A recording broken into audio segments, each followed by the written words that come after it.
Syria అనేటటువంటి దేశంలో ఆ మధ్యన వాళ్ళల్లోనే వాళ్ళ గ్రూపులు, అమెరికా అనుకూల గ్రూపు, టర్కీ అనుకూల గ్రూపు, రష్యా అనుకూల గ్రూపు, ఇలాగ ఎవడి గ్రూపులు వాళ్ళకి తగలడ్డాయి అక్కడ. ఇలాంటి గ్రూపులు ఒకళ్ళనొకళ్ళు కొట్టుకు చచ్చిపోతూ ఉంటుంటారు. అలాగా వాళ్ళు బతకడం కోసం అని చెప్పి సముద్రంలో ఏదో ఒక దిక్కుమాలిన నాటు పడవలేసుకుని బయలుదేరిపోయి వెళ్ళిపోతూ ఉంటారు. దొరికినటువంటి దేశాలకు వెళ్ళిపోతుంటారు.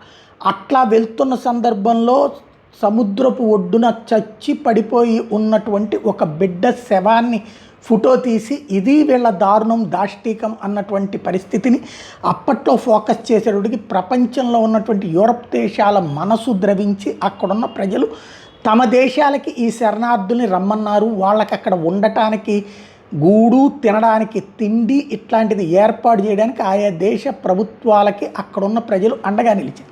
సీన్ కట్ చేస్తే ఇప్పుడు వాళ్ళే అక్కడ ఏ మతం వలన కొట్టుకు సచ్చారో ఆ మతరాజ్యం అక్కడ కావాలని, షరియా చట్టాలు అక్కడ కావాలని జర్మనీలో దాడులకు చేస్తూ, జర్మనీ ప్రజల మీద ఆందోళనకు దిగుతూ, జర్మనీ రోడ్ల మీద దిగ్బంధిస్తుంటే జర్మనీ ప్రజలు మేమేంటి మతం మారడం ఏంటి, మమ్మల్ని మతం మార్చే ఉద్దేశం ఏంటంటూ నిలదీస్తున్నటువంటి వ్యవహారంతో కథ మారిపోయింది.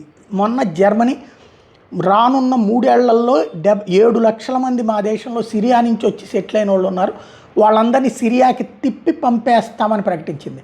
అబ్బెబ్బే మీరు పంపించినా మేము తీసుకోం, మా దేశానికి రప్పించమని సిరియా తన దేశ పౌరులు ఇతర దేశాలకు వెళ్ళిన వాళ్ళని వెనక్కి రప్పించేది లేదని ప్రకటిస్తోంది. అది విచిత్రం.